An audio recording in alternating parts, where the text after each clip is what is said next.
Since Les Halpin's Empower campaign was launched at the King's Fund last year, considerable progress has been made on advancing the ambitions and aims to bring about access to medicine. In November 2012, the central thrust of the campaign was mentioned in the House of Lords, and in January 2013 it was debated in the House of Commons.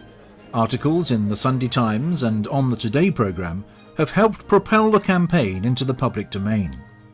It's clear there is a great deal of support in government, in the pharmaceutical industry, and most importantly from patients here and around the world. It's a campaign with a simple message: easier access to medicines for patients with life-threatening illnesses.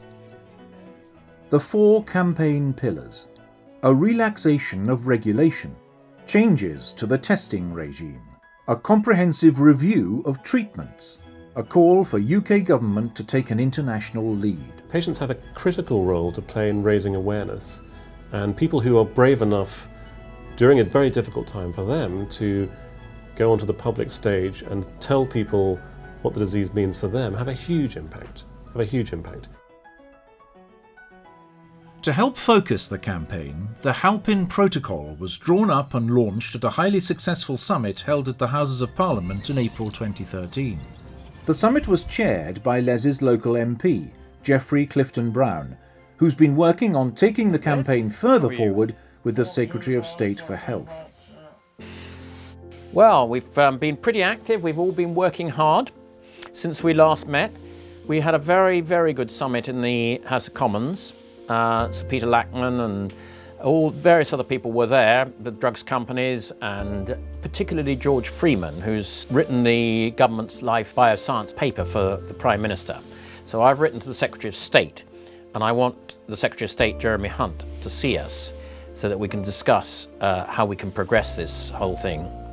We've also had good publicity in the Sunday Times, letters, several letters in the Sunday Times, and we've got a good one coming out this Sunday where we've got Sir Bradley Wiggins as one of the signatories.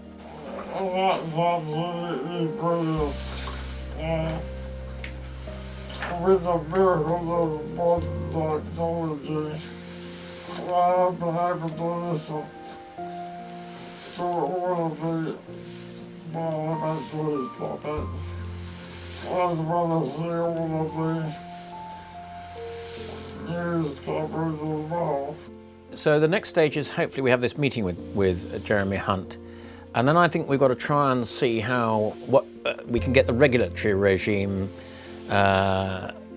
amended so that we can allow these trials to take place. And I think that's really where we need Jeremy Hunt's sort of, if he can say, look, on behalf of the government, this is what we'd like to do, then I think we will make progress. Absolutely, if you can get Jeremy Hunt on side, with the backing of George Freeman and the other interested parliamentarians, I thought there was nothing to stop significant progress being made.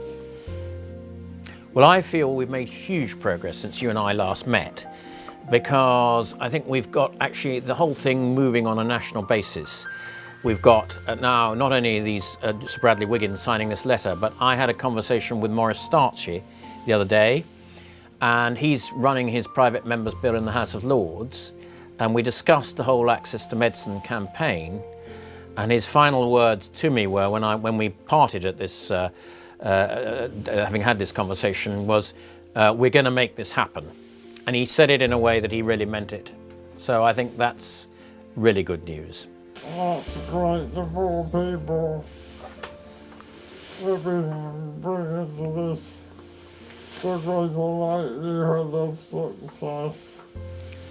Absolutely.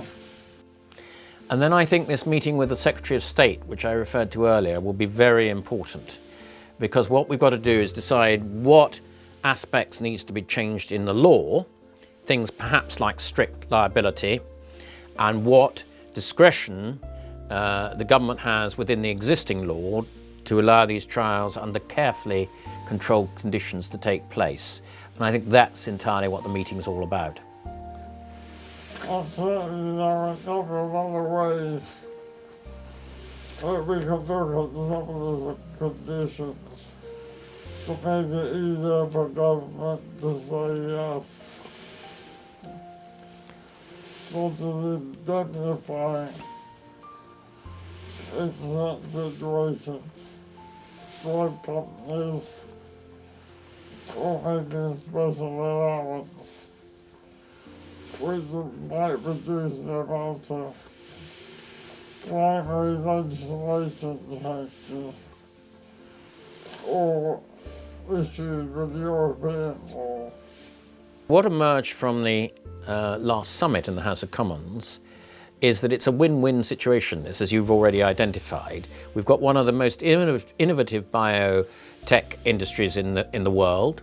We've got one of the best and most regulated health services in the world. We've got some of the best clinicians in the world. And if you put all that together, there should be a scope for achieving what you set us the task of achieving.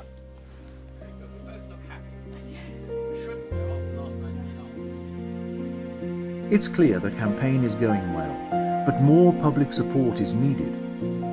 Please help the campaign by supporting the petition if you've not already done so. Thank you.